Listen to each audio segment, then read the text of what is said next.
So I think, do you want to introduce us? Why don't I introduce you? Please do. Yeah. Welcome.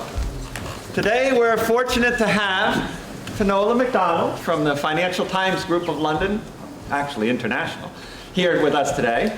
She's going to talk about Brexit, marketing, communications, political, all sorts of interesting things. One nice thing you may not know is she started out as an engineering degree and then wanted, after a little bit of study, to go in different ways and started as a political consultant in communication. And then put that together and worked in the financial areas, because if you don't have a passion for finance, it's hard to communicate. So it's a very interesting and exciting career path.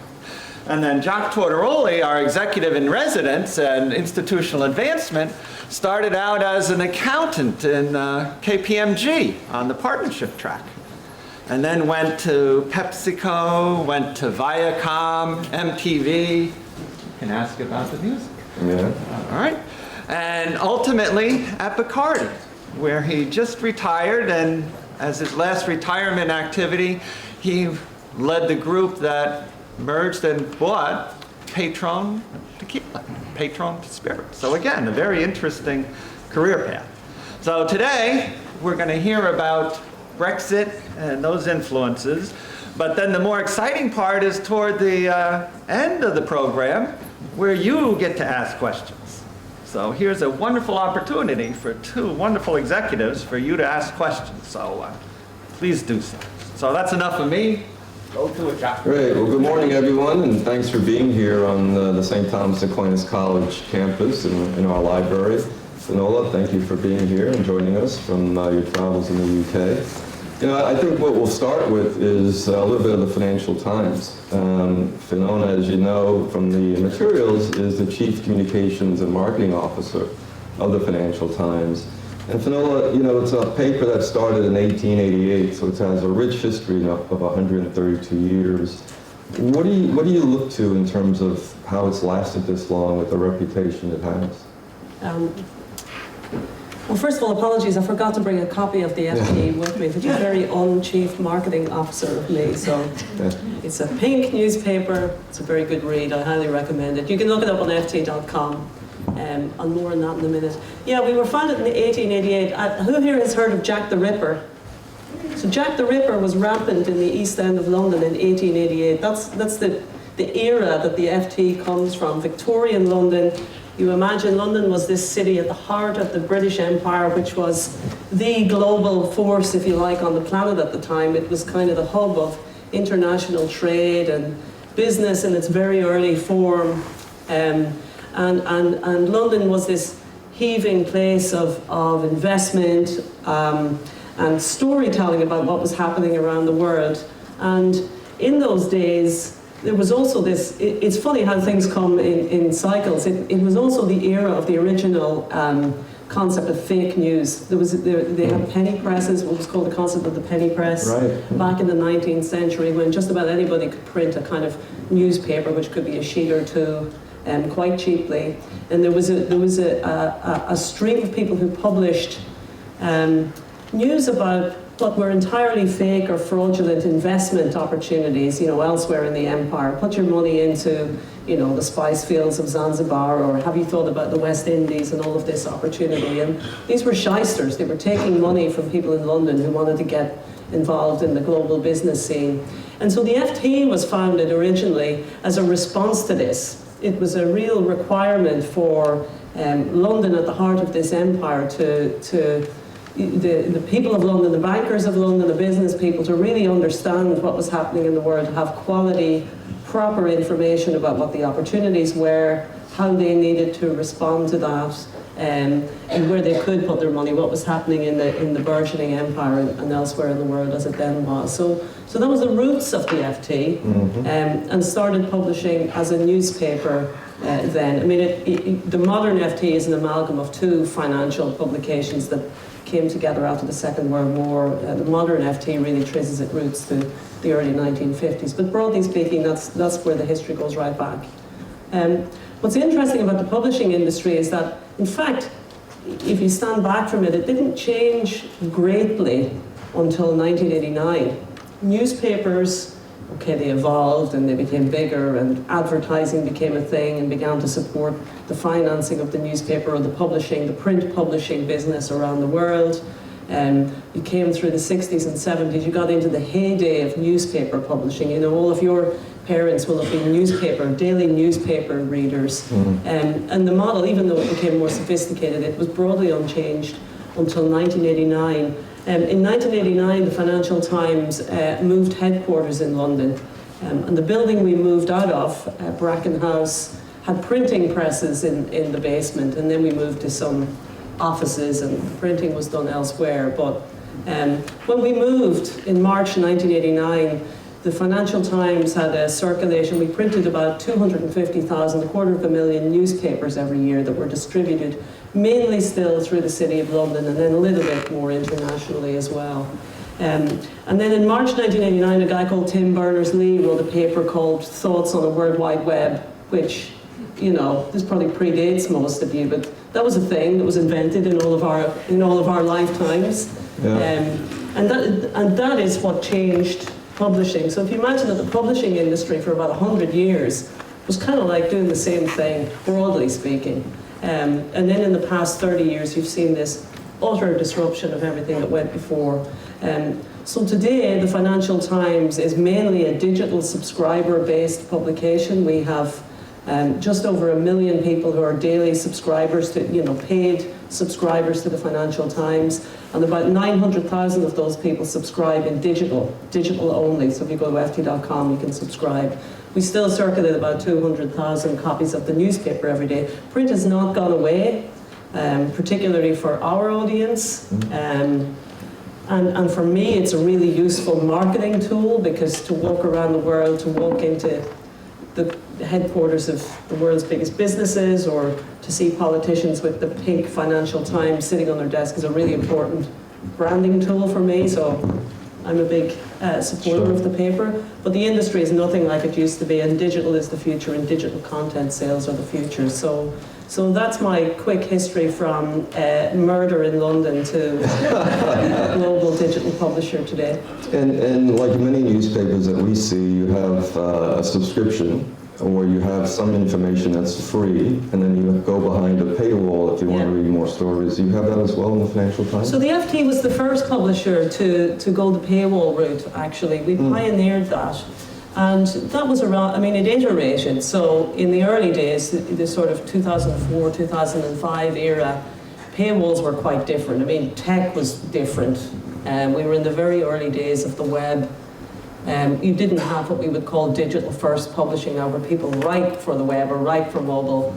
You sort of tried to put the newspaper online, as it were. It was a different experience. So the model was not quite what it is now. But we decided that you had to pay for our content. And that was really controversial at the time, because nobody did that. People thought, well, in the internet era, all information should be free. We would argue that you wouldn't walk into the newsagents and lift up the newspaper and walk out the door without paying for it. Right. So why should you walk online and pick up the content behind which salaries fit? And it's not free to produce it, so it needs to be paid for. So we pioneered paywall. Everyone said we were crazy. And then when we hit 1 million paid for users last year, people said, you know what, you were just right. Many followed. In your jurisdiction, New York Times. Yeah. The Journal, everybody is now doing paid-for digital journalism, almost everybody. There are some publishers who do an advertising digital model. That's not going to work. We'll talk about that a bit later. I think we're going to talk about fake news and so on, but it works to some extent, but broadly speaking, the paid-for content model is, for the moment anyway, the future of digital publishing. It works for us too, because frankly, our audience, they tend to be business people or aspiring business people, corporates. Many organizations have a corporate subscription, so EY might pay to have X number of people access the FT and so on. And people can afford to pay for the FT. Our demographic is reasonably well off, so they can afford to pay for content, and they can afford to pay for the content that's essential for them to be able to do their business and do their job. So we're actually lucky in the sense that we know our people can pay, and so we're able to charge them and get on with it. Right. You touched on fake news. In today's world of social media, where anybody could go in and blog or write something and get hundreds, if not millions of followers or likes or whatever it might be, how do you see the pure journalism, the art of journalism, and the independence of points of view of journalism, backed by a brand with the equity of the FT? How do you see that evolving over time, given access to people now that is free, and you can have a chance to get a very big audience very quickly, instantly, in fact.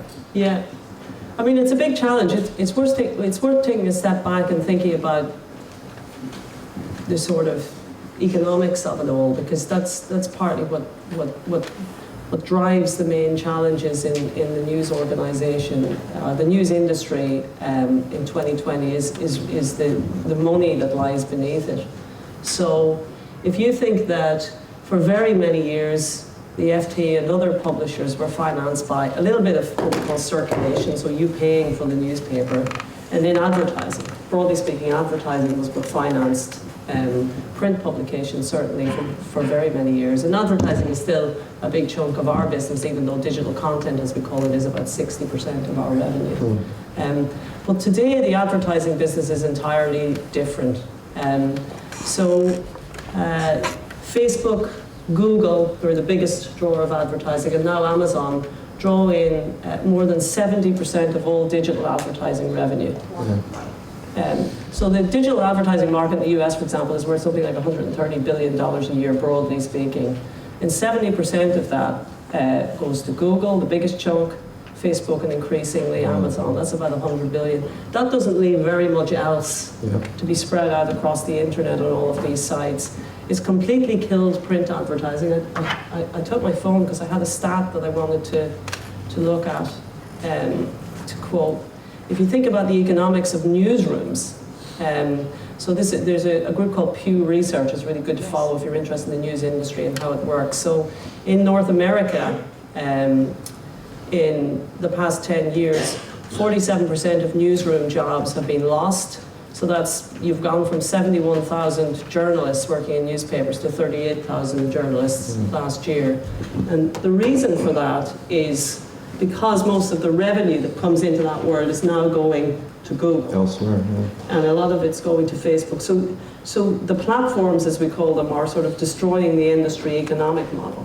And then on top of that, the platforms are facilitating the spread of dross and fake news and whatever information that people want to spread. I despair. I cannot use Facebook anymore. I despair of highly educated people that I know and the idiocy of the stuff that they share online without even a second thought. So, I mean, I say all of that to say that's the challenge that the news industry faces. And then on top of that, you're trying to make a case for your role in democracy, the fact that quality journalism is worth saving, and we think it is. So how do you respond to that? Well, one, we call out the platforms. We have a fairly aggressive stance on talking about the need to regulate big tech in some way to prevent people from just being able to contaminate the information, the ecosystem, because it's really very dangerous and scary when you see it. But also we guard our own journalism, we keep it behind the paywall. We finished last year with more journalists than we started. We're probably one of the few organisations that's able to invest in our journalism. And we try to do a whole bunch of things in the community. We support initiatives to go out at the level of secondary schools and so on and help kids to understand how to read news, how to fact check stuff, how to determine what's real and what's imagined. But there's no magic bullet for that. It will take a long time before there's a fix on the kind of fight back, as it were, on behalf of journalism in the face of opinion and information sharing that's really, really difficult to quality control in any meaningful way. It's the biggest issue of our age. Yeah, for sure. And it's affecting every industry as well, not just journalism, obviously. But, I know increasingly in the U.S. anyway, you've got traditional print media like People magazine and the Condé Nast group of magazines who are now going into video content, and whether they're creating their own channel or they're pushing out content, in terms of other channels, other platforms. Do you see the FT getting into any of that space? Yeah, we, like all publishers, you're trying to be in the right place at the right time. And you're thinking about audiences and the evolution of audiences. I had a niece visit from Iceland, long story, she's 19 years of age, and I handed her a copy of the FT, which is a broadsheet newspaper, and she lifted it up and bits of it fell, and she was like, what the hell is this? She had no idea what I was handing her. So you're always trying to evolve the platforms that you use in line with what your readers want and where they want it. We're less into the video space so far. We're evolving our own video content, which lives outside the FT paywall, by the way, if you want to have a look at it. So we have a YouTube channel, for example.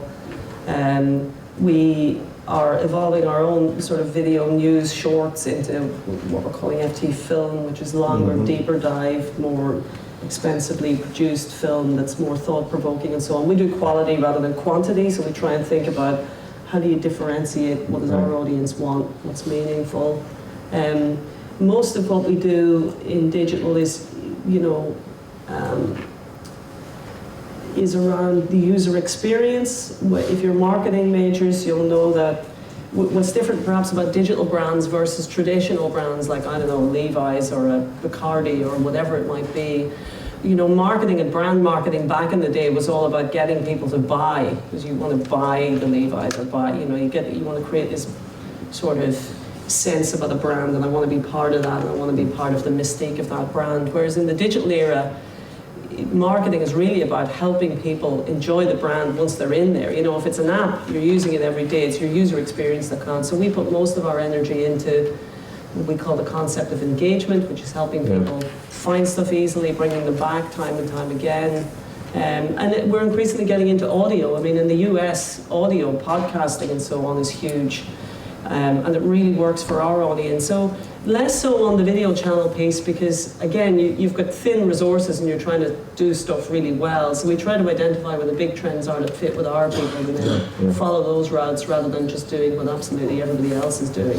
But it's a constant challenge, and people's desire for formats changes all the time. Absolutely. So it's hard to keep a pace with the digital world, definitely. On that point at Bacardi, I know that we went from thinking of ourselves purely as a spirits company to actually sitting back and saying what we really are is a lifestyles company, and aligning our different brands against different sort of lifestyle verticals. And then it was all about how do you, as you said before, how do you engage consumers in the conversation? Because I think increasingly people like yourselves in the audience don't want companies talking to them. They want to know about a brand or an experience based on what their friends have liked, what their friends think about it. So increasingly it's less about the corporate-facing media, but it's more about how do you get the right influences to represent your brand in an authentic way that then resonates with the younger demographics, for sure. I mean, what we find is one of the positives of being behind a paywall, as it were, is that we have a community. The FT is now a community. In the days of newspaper printing, a newspaper lands on your kitchen table every day and it sort of pontificates at you. It tells you how the world is. And it doesn't much care what you think in response. If you really want to write a letter to the editor, knock yourself out. But in the digital world, and particularly in the paywall environment where people kind of feel safe, we get incredible amounts of comment and interaction with our material, which is great, because you're almost just sowing the seed of a conversation when you publish an article or a piece of opinion or some charts. And we do a lot of graphic work at the FT because financial complicated information is often best expressed in graphic format. And then you start this conversation with, our readers are very intelligent, well-educated people with their own views. They're using the FT, definitely. But they also have their own thoughts and stuff, and they get into these communities of conversation. And like you say, it's part of the conversation. We say to them, if you're a global citizen, if you're interested in business beyond your own borders, you should be reading the FT. And this is one of the places in which they can debate. I can say to you, what do you think about what's happening in China? Well, this is what I think, and so on and so forth. So, whatever fits with your brand and your community, that's the kind of stuff that you have to try and nurture. When I was in advertising and marketing, there was an expression that said that for every dollar that I spend on advertising, I know 50 cents is wasted. I just don't know which 50 cents. And it took you probably a month or 6 months to figure that out after you got the Nielsen book back or whatever. Now it's instantaneous feedback, right, in terms of what the social sentiment is about a campaign, what the conversations are. So as you think about marketing for the FT, what are sort of the metrics you look at to see whether what you're doing is resonating with consumers of the journal, but also potential, bringing new people into the readership fold? Yeah, I mean, I look after brands, so I tend to think about what is the storyline and what is the positioning. We're doing all this work at the moment around this line called the new agenda, which is the idea that the world has changed completely and you've got to be on board with what's new, which is everything from sort of responsible capitalism, climate change, corporate governance, all this kind of stuff, helping people get their heads around that, and modern leadership and why it's different from what went before and all of that. Our acquisitions people they're in a slightly different game. I don't take care of that piece, but they're the people who are advertising at you and trying to encourage you to take out that subscription. You're right about the investment. Someone has to see an ad about 19 times before they even begin to engage with it and so on in the digital sphere, which is quite tough. So you do think about things. One of our metrics is, the sort of cost per acquisition. You're like, how much do I have to invest in any given person in order to get them to subscribe to the FT? So that's one thing you look at. We look at things like trial conversions. We have traditionally used a trial model. We're moving away from that. I'll come to that in a second at the moment. But you're looking at the conversion rate from people who take a 30-day, whatever it is, trial for $1, whatever you might do, and then see how many of them stay at the end and what do they do. But the main thing for us is within our model, once people are on board, this metric called engagement for us, which is recency, frequency, and volume. So how much did they read, when did they last read, and how often are they reading? That's what tells us whether they're going to stay with us for life. And the more we can keep a person for life and keep them reading and keep them renewing their subscription, that person is worth way more to us than any new subscriber who comes in for a couple of years and leaves again. So in any business, there's always a different key metric, and that's our key metric at the FT, this engagement concept, which is like, once you're in there, service you so that you really do not want to leave. That's the key piece. That's right. Let me switch gears for a second and talk about you and your role. First of all, how did you get to the FT? What attracted you to the FT? And if you could talk a little bit about what you do in communications and as the Chief Marketing Officer, so that for people who are taking marketing or communications, they understand here's someone who's in the profession doing it with one of the best brands in the world. Yeah. So I basically walk around the world with any number of mobile phones in my hands, and I think of myself as someone who tries to save people from themselves. That's what I do on the PR and reputation side, but I'll come to that in a second. I started life, I studied politics. As Mike said, I originally went to college with the idea of becoming an engineer and very quickly realized I didn't want to be an engineer. Interestingly, I was in a class of 84 at the time. There were two of us who were women. That's a whole other ball game. So I switched and I studied politics. That was in the late 1990s. Politics at the time there was a real excitement around this idea of political communications and language. It used to be called spin doctoring. It became a thing. I was excited by that because I was good at language and communications. So I then took a master's in public relations. And so I worked through my career in, broadly speaking, in the political communication space. I used to work in kind of public policy land, in NGO field, and then in the business representation world. So basically a lobbyist complaining about things, advocating for things, doing economic analysis, this kind of stuff, mainly in Ireland. I then began to do more and more on the PR, public relations side. If you cut me in half, I'm a PR person, that's what I am, a comms person.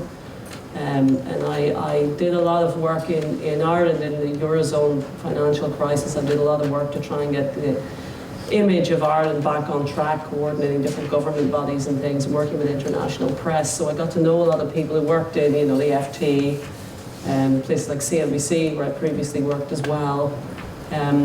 I then spent a year in Brussels in the European institutions, which was good. It was international, and I loved it. And then ended up at CNBC, which most of you should know. It's headquartered down the road in Englewood Cliffs. If you don't know, it's about your closest news organisation.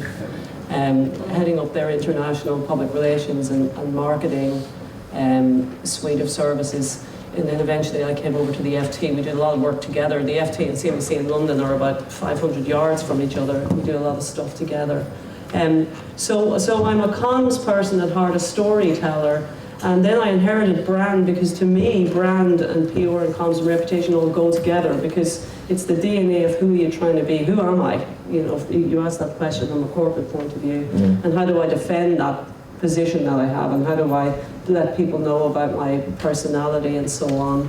And the reason that I work well in news and business news is because I'm a nerd on, you know, I'm interested in macroeconomics and microeconomics and political action, and, you know, I'm interested in thinking about quarterly purchasing manager indexes and all that kind of stuff that you economics students will be. So that's my bag. It would be very difficult to be the head of comms at the FT and not be interested in, you know, politics and economics and so on. So I have found a happy space where the two things merge together. And I've been very lucky. I'm very lucky because I love what I do. And when you love what you do, you get good at what you do, and then when you're good at what you do, you love what you do, and it becomes mutually reinforcing. So I've lucked out, basically, through my career. I'm very happy where I am. I'm also very lucky because even though the FT is headquartered in the UK, it is a global organisation, so we have a big footprint. I'm here 6 times a year for a week. We have a big office in Soho, a lot of people in the US, reporting right across the country. So I have people here in my team in New York, I've got people in Hong Kong. So you get to learn a lot about international business, work with people across time zones and cultures and all of that stuff. I've been, you know, I'm caught up in an endless conversation about coronavirus and what's our guidance to people. And it's quite funny, I'm telling no one to travel while I myself, I'm on the lap of the world, I'm off to Asia next week. I'm like, hang on a minute, am I reading this guidance? So there's never a dull moment, and it's fast-paced, and the news business is fast-paced, so it's an exciting place to work. You don't have to wait for that new product that you're launching in 5 years' time. You know, there's always something every day to get your teeth into. Yeah, every day is a new day. Every day is a new day, yeah. And there's always a drama, and that's kind of, you know, that's interesting. There's always a reporter being, you know, getting into trouble with some local authorities around the world or something happening. So that's good fun to try and think, how do you problem solve while you're trying to be strategic at the same time. Yeah, that's great. You know, so many companies and board of directors of companies, and increasingly you see both of those constituencies putting targets out publicly about, you know, a target for women in leadership, a target for diversity and inclusion, a target for social responsibility.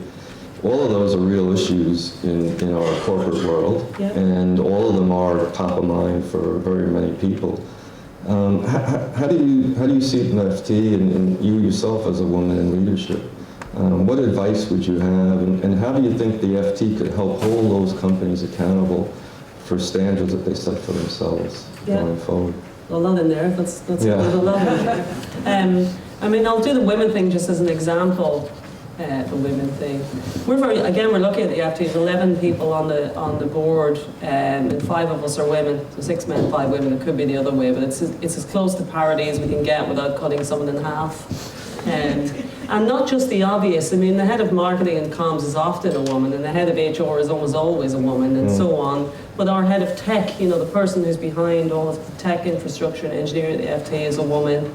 You know, our publisher in Asia, you know, big revenue holder is, you'll find as women often have top jobs, but they're not the ones that have the money around them, which is another phenomenon. But we'll get there in the end. The age of women is here. Sorry, guys. You don't have to feel bad about it. It's not zero sum, but you know, we do a lot at the FT, I think, to promote women in leadership. And yes, we have targets, but we're there on a lot of fronts.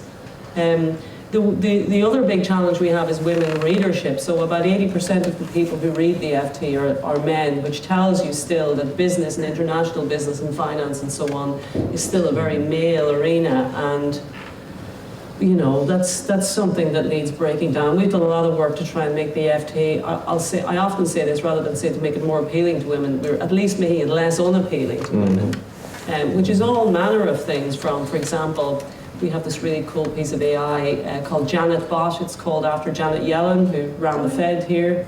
It crawls FT.com every day to see how many pictures of women there are versus pictures of men, because there were days when you could pick the paper up and there wouldn't be a woman from beginning to end pictured anywhere. We have another tool that crawls the website and looks for how many women are quoted in the paper or on the website every day, because you could have a story with 5 people commenting and they would all be. So we work really hard to make sure women are represented in the news. We think about our content. Women, for example, are often, we don't do patronizing, here's woman's hour, I mean, who wants that? But women like often professional services content. They work in the big 4 accounting firms or whatever they were, so we try and do more content oriented towards them. And we have a newsletter actually called Long Story Short that wraps the week, which is edited every week by a woman, and they just do their top picks of stories that week. And interestingly, it's by far the most opened newsletter among women readers of the FT, but it's also by far the most open newsletter among men readers, which, there's a clue in there as to... we just appointed our first woman editor at the FT in 130 years, which we're very excited about. It shows how far behind we are. A Lebanese woman, so first, this is how bad the FT is in terms of a kind of, status quo over the years. Rula Halaf, our new editor, is the first woman editor. She's a Lebanese woman, so first Western European editor of the FT, and the first person who didn't go to Oxford or Cambridge. So not only are we exclusive, but you had to be in Oxford or Cambridge. Now she went to Columbia, so it's not like she dropped out of school at 16. It's not a hardship story, but for us this is progress. The biggest challenge in journalism and media really is that it's an incredibly middle-class, white dominated industry around the world. And this obviously is a challenge because you can't claim to be a global news organisation and to understand where people's lives are at if it's, if you're people like me sitting around talking have a particular worldview. So the biggest challenge for us, in markets like the US, is actually it's less around the women thing and it's more about representation of people from different economic backgrounds, different social backgrounds, different racial, cultural backgrounds. And that's something we're quite active on that. We try and have different outreach programs in the community and so on, but we haven't perfected it in any way, shape or form. Slightly separate to that, what do we do with companies? Well, as I said to you in this new agenda mission that we have, it's really aggressively about holding companies to account and holding power to account and saying, the world of business has changed and you got to get with the program or we will come for you. Yeah. That can be anything from what are you doing on climate change? It's interesting, I've been doing a content analysis of the FT, and in the past 10 years we're writing 30 times more about climate change than we were 5-10 years ago. When that content goes off the chart in terms of readership and engagement, everybody's got that message. Interestingly, we write way more about gender pay gap. Nobody reads that stuff. That's interesting. The male readers of the FT are not interested in the gender pay, so that's a thing. So we get to see this gap between, I say this is important, I'm doing something about it, which is interesting. I'll have something to say about all of this in May when I publish my report and get angry. But there's so many different issues for leaders now. It can be pay, executive pay is a big issue.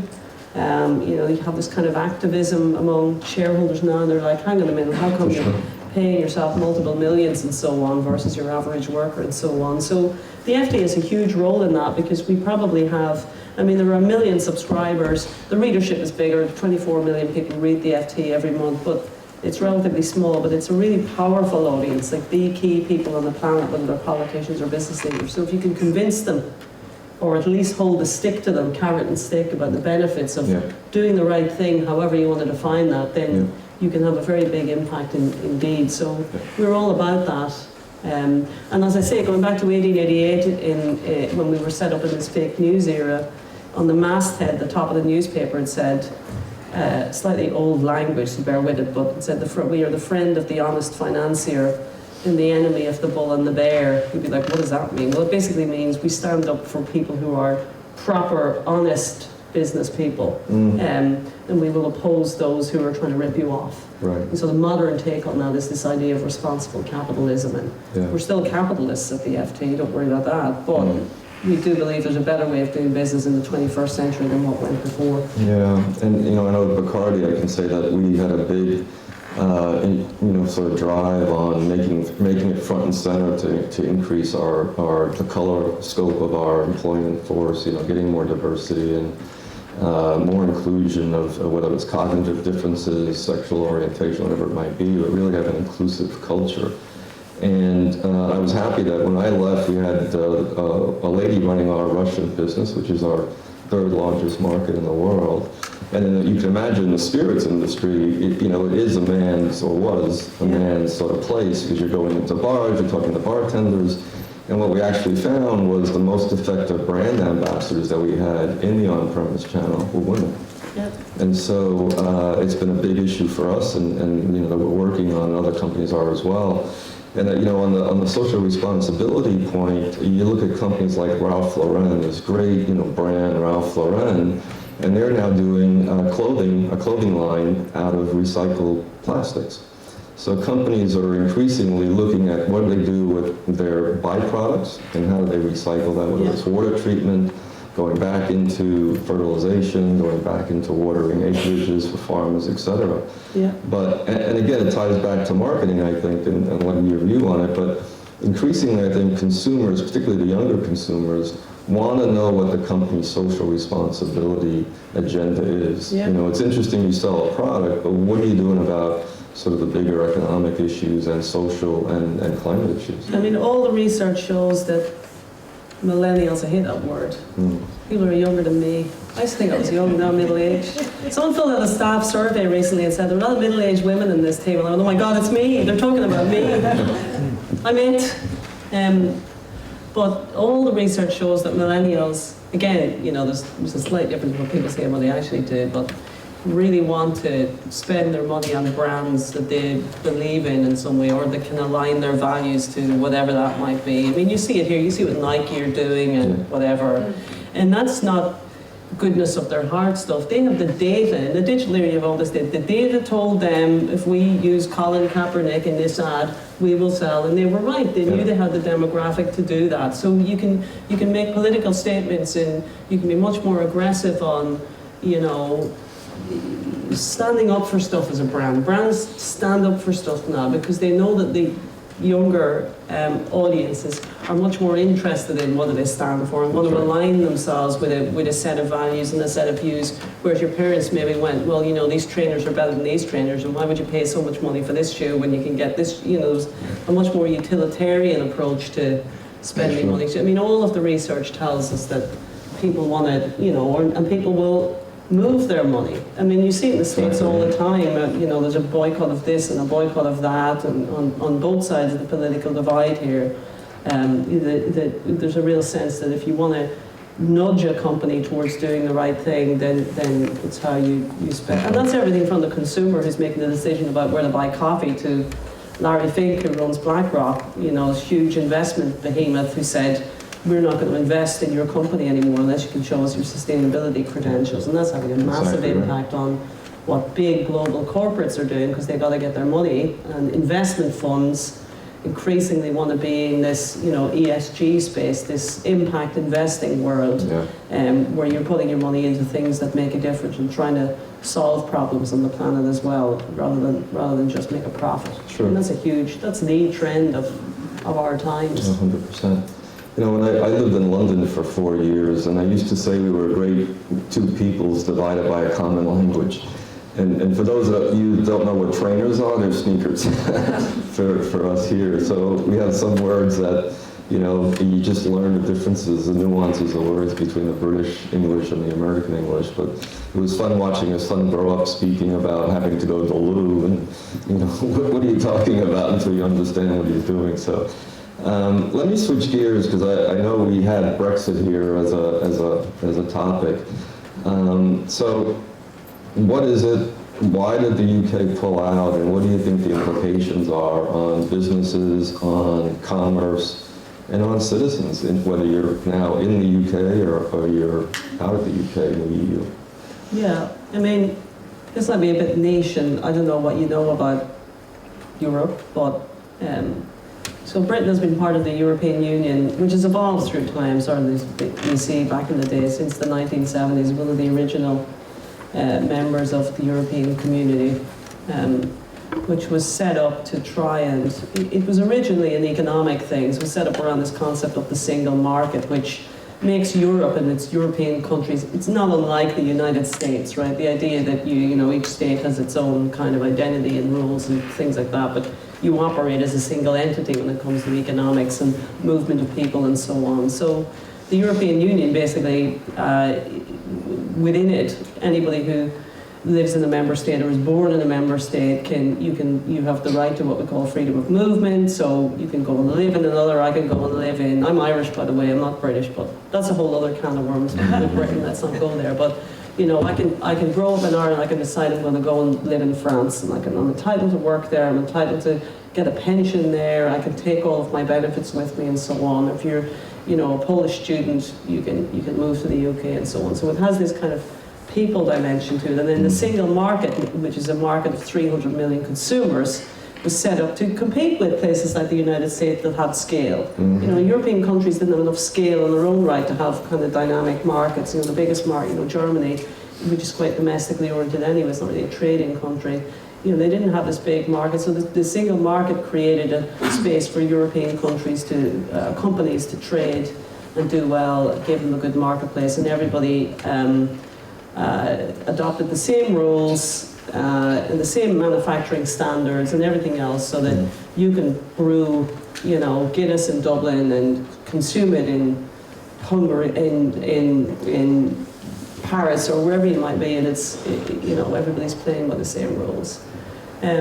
Britain has always had there's a kind of an analogy that's talked about with Britain. It was standing inside the EU with one foot on the outside, and now it's standing outside the EU with one foot on the inside. Britain always had this kind of funny relationship with the EU because they kind of saw the French and the Germans as being the main locus, and they've always had a slight doubt about wanting to have an ever more convergent Europe. France and Germany traditionally want more and more convergence in Europe. They want, for example, to set up a European army, whereas Britain would be very fundamentally opposed to stuff like that. And Britain didn't adopt the common currency in Europe, the euro, which isn't in every country. There are some countries that didn't use the same currency. So it always had a slightly awkward relationship with Europe. And there was always Euroscepticism in Britain. There was always a big bunch of, particularly the Conservative Party, who didn't want to be in the European Union at all, because I think it sort of harks back to the days of British Empire in this sense. If we could do our own thing, we could build our own global network, and Britain has this network called the Commonwealth, which is the kind of vestiges of empire. People who were once under British rule often have this relationship through the Commonwealth with the mothership. So, I don't know, it's hard to see. I'm not going to go through the origins. It's too complicated for someone on the stage in STAC to sort it out in a couple of minutes. But, there was a moment in time a few years ago, surveys were done asking British people, how important is Europe to you as an issue? And it was like 2% of people said it's really, really important. And by the time we got to the referendum, 60% of people were saying it's the biggest single issue of our day. And no, it wasn't. This was all hyped up again by media, by vocal campaigners. There was a phase in Europe a few years ago when there was a migrant crisis, when a lot of immigration was sweeping into Europe from, the very troubled areas of Syria and so on at the time. And this was all used by British nationalists to kind of drum up an anti-European sentiment. And, sometimes things align. And David Cameron, who was the British Prime Minister, he always struggled. This Conservative Party, who, one of the main political parties in Britain, had struggled for years with a kind of an anti-European dimension, and he thought he could sort that out by having a referendum and for once and for all putting to bed the question that we were staying in Europe. He fundamentally believed that Britain would vote to stay, and that would give him better control over his own party, and it totally backfired. It was, talk about the biggest career mistake. His career is the least of our worries, but. And so there was a narrow defeat, and Britain voted out, to the surprise of everybody in London. London is a very metropolitan city, and London voted to remain. England voted out, Wales voted out, Scotland voted remain, Northern Ireland voted remain. So you've got this kind of problem now within the UK where not everybody wanted to leave, and it's a really hard repair job. So anyway, Britain left the EU finally on the 31st of January.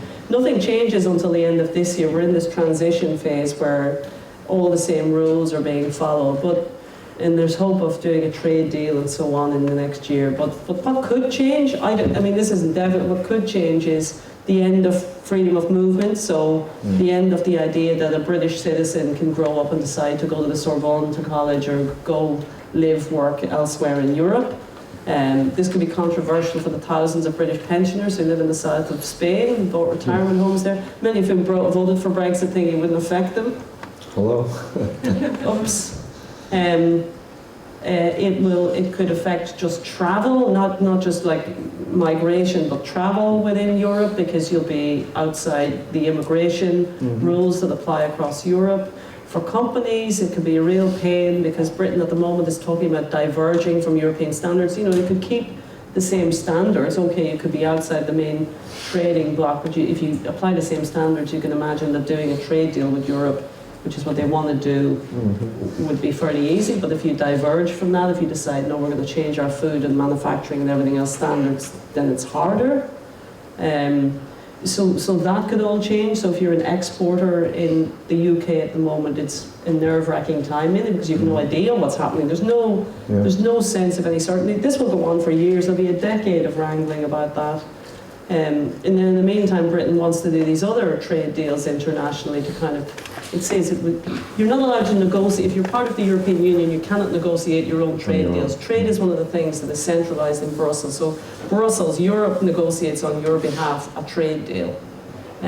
So Britain will now be free to try and negotiate these bilateral trade deals with other countries. But anybody who knows about trade deals knows that's a hell of a task. These big, I was in Brussels when the famous TTIP, the Transatlantic Trade Investment Partnership, was being negotiated, which is dead in the water. It's really hard to negotiate these big trade deals with which was Europe and America trying to get a deal together. It's very hard.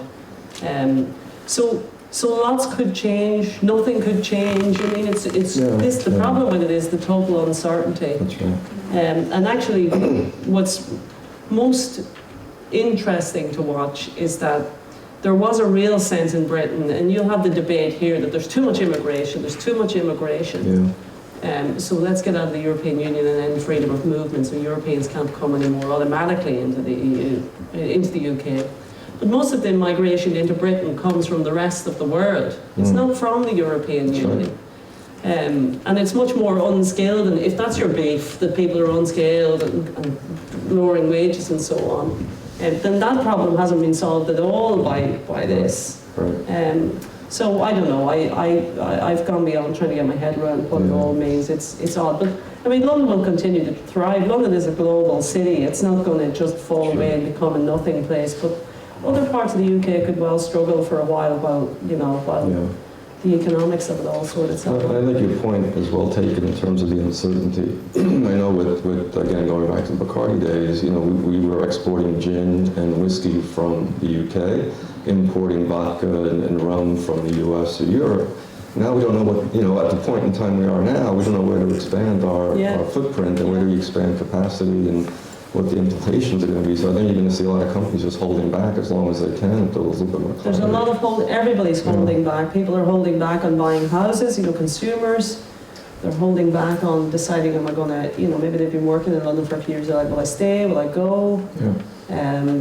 Companies are holding back on investment. That new car we're going to produce, should we produce it in London or outside London? Should we be producing it in Germany? Right. Should we get the hell out of here and go to China? Like, there's all of this uncertainty. And then the Britain-US dynamic is also really weird. So you've got Boris Johnson, sometimes I think it's a whole big dream. Boris Johnson is the Prime Minister of the UK. Donald Trump is the President of America. Anyway, and they have this whole, we'll do a deal. And then they've fallen out completely because China is the main point at which America is kind of at war in the trade space at the moment. And Britain has just said that Huawei, this big Chinese tech firm, can be part of building of the 5G network in the UK. So, you know, Huawei, this 5G era that we're moving into, Huawei are one of the few companies on earth who have the capability to build. So they've been, the government decided last week they can in fact be involved in, America has lost, the White House has lost the plot entirely with Britain, who've now been sent to the back of the queue for their trade deal and all this stuff. So it's, how one would actually make a commercial decision in the midst of all of that, I have no idea. The good news is everybody's reading the FT to try and get some sense of information. That's free marketing. So, you know, for when you're in business news, nothing beats a crisis for readership and engagement and so on, because people are looking for some kind of insight and analysis of what might happen. Exactly. The world's a crazy place right now, that's what I can say. Right. Well, I think we're going to take some questions from the audience here, given the time. Do we have questions for Finola? Yes, sir. Do you want to stand up so everybody can hear you, please? And I actually had a question for you. Out of curiosity, I noticed a lot of, I know Bacardi you work for is not considered a spirits company anymore, but I noticed a lot with beverages, especially like Red Bull, which used to be a beverage company as well, but now it's a lifestyle company. What is it like particularly like consumable, especially drinks that goes from beverages or spirits or rum, whatever it may be, over to lifestyle? What makes that change? Well, you know, you're basically pairing a product with an affinity. So whether it's, you know, whether it's music, so we did a lot with Bacardi Rum with music. We had Swiss Beats do a no commission event with us, which benefited young artists. Or Martini, for many, many years, was a Formula One sponsor with the Williams racing team. It was back, it had a history in Italian football with Serie A. So there were these lifestyle verticals that you try to gear your product to in terms of people have an affinity for that lifestyle. How do you then tell your message and the brand positioning around that?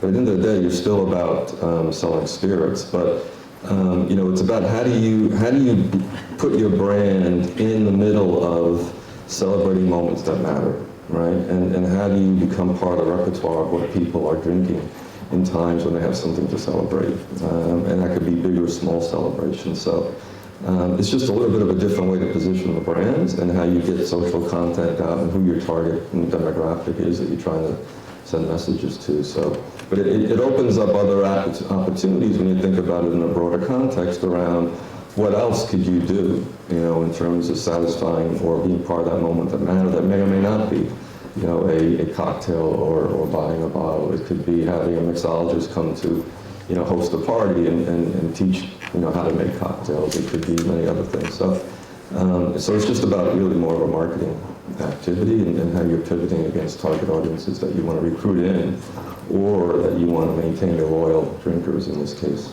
you know, with.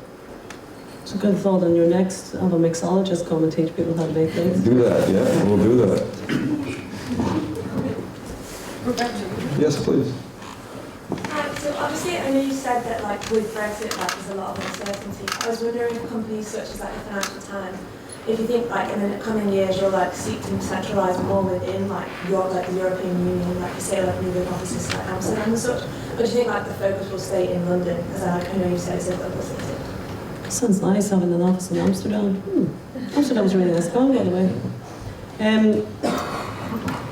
I mean, I think we'll be in London. It's our DNA. It's where we are. But we I mean, specifically, we have a piece of work to do in Europe in the next year, 2 years, 3 years to show that we have the kind of line internally we're using that while Britain may have left Europe, the Financial Times has not. It's problematic for a news organisation like ours. We need to keep our sources in the European Union institutions and so on, because you want to know what's going on, and if they get a perception that you're no longer part of this game or this bubble, then you could find yourself excluded and having less access to news. So that's a piece of work for us to be doing to make sure we're still at the heart of the action, because, and again, the government will say this, Britain's not leaving Europe, the continent. It's just leaving this institutional thing that is the European Union. But yeah, it's hard. I mean, all news companies, you're trying to cover a global beat. We've got 600 journalists. The world is a very big place. So you want to be on the ground in different places, but you also have to have some critical mass in areas to just to be able to operate properly.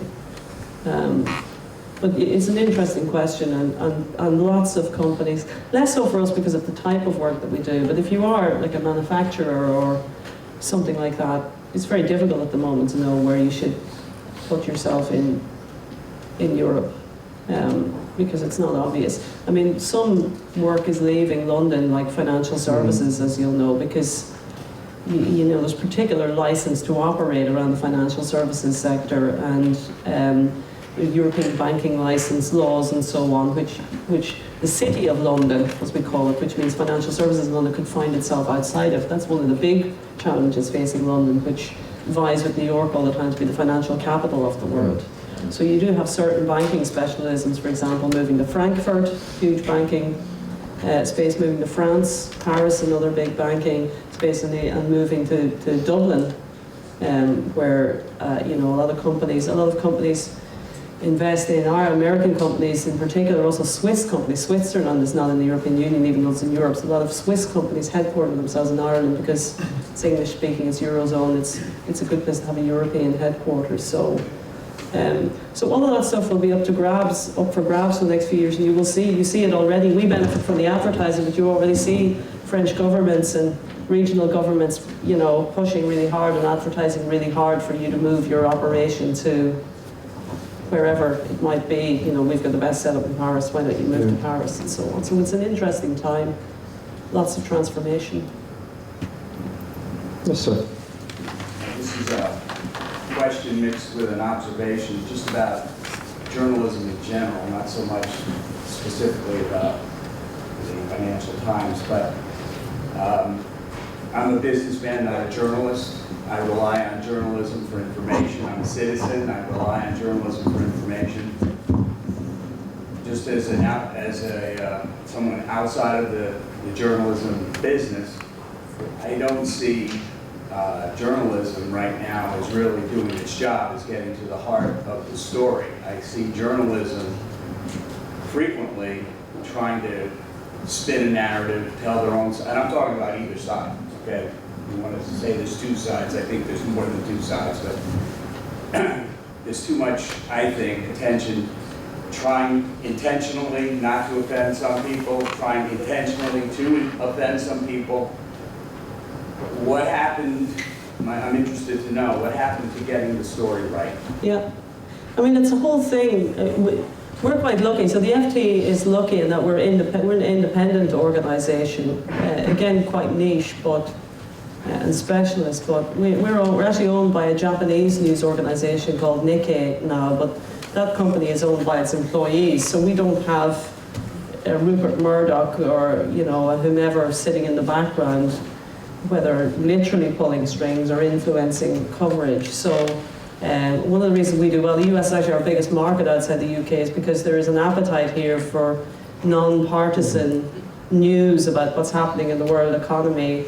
I mean, you get partisan news in the UK as well, quite a right-wing, generally tabloid press and Murdoch-influenced press, and then kind of a left-wing press as well. In the US, it's extraordinary to us. You know, when I watch US television, it's very hard to get your head around the very obvious partisanship that there is here. And politically influenced, you know, Fox News, which is just Murdoch having his say. It's extraordinary to me here. So I do think in America, you're not very well served by a kind of an independent media in many respects, although I think some of the print publications here are still doing a really good job to try to hold power to account. But it's very difficult. I mean, you see what happens. It's become acceptable. They're trying to do it in the UK at the moment now to not allow certain publications to come into briefings, etc., etc. So, and then you've got, to your point earlier, you've got people in high command with Twitter streams who can just publish lies all day, every day, and people just accept that. It's an extraordinary thing. So I don't know what the answer to that is, but I do agree that you have to make an effort as a citizen or a business person, whatever it is, to find fact and then try and create analysis around it, because you will be served more and more. I guess you're served more and more with opinion rather than news in its kind of raw sense, and that's very challenging. It's very, very difficult. On the other hand, I think journalists get tired with it. You know, when you see the stuff of journalists being kind of threatened and so on, as if, you know, that's very dangerous as well. It's important for democracy that there is a free press. But the death of local newspapers is a huge thing, because that was the training ground for kind of, you know, high-end journalism. Lots of local publications are falling away all over the world. There's no money anymore. The money's all going to Mark Zuckerberg. Like, he needs it. That's right. So, you know, it's a tough field. We'll take one more. Yes, please. Kind of going off that question, how do you mentioned audience evolution and the change in kind of social changes that go on as people age and demographics age out. In terms not just kind of partisanship, but how do you balance kind of being objective as opposed to subjective, as objective as you can, while also maintaining your kind of your bottom line? Like you said, Nike, they did the Colin Kaepernick campaign because you said they had the demographic. If they didn't have the demographic, would they have done it? So how are you just kind of appealing to the masses and hoping that'll be more profitable for you and keep you going, keep you alive? Or are you going to take a stance and hope for the best, kind of independent of what the masses are thinking? Depends on the company. I mean, it's very different the game I'm in versus the game Nike are in. I don't know what they would. I mean, I'm not in their heads. I think what Nike have done, taking out one specific example out of it, is they've stayed true to their DNA, which is this concept of just do it, this kind of action concept, which compels them to do stuff. And they're one of the few brands that have stayed true to that line right through their history. So everything that they do, they evolve well with the eras that they're in, and they get on with that sense of don't let others kind of tell you what to do. Now, they've got their own problems with what they're paying female athletes and all that other stuff. Like, nobody's perfect. You have to be really careful that what you're saying out there publicly reflects back in your own company. But, you know, each brand to his own or her own in terms of how you relate to your potential consumer. For us in news, we stay neutral. We don't do stuff that's political in that sense.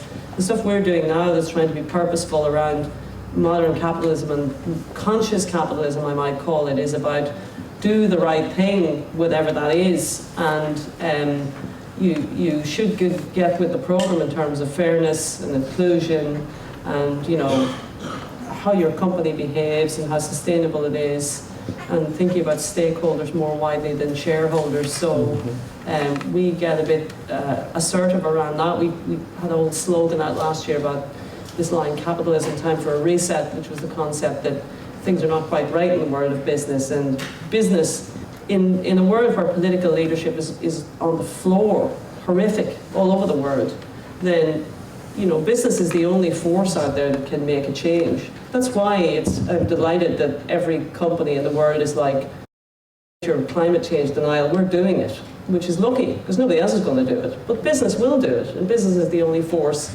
that can solve big problems like that. But every company has to, you know, the idea of sustainability is that however you make your money is in a reasonable way, it's a contributing way, but you still have to make money. You're not an NGO, you're in the business of making money.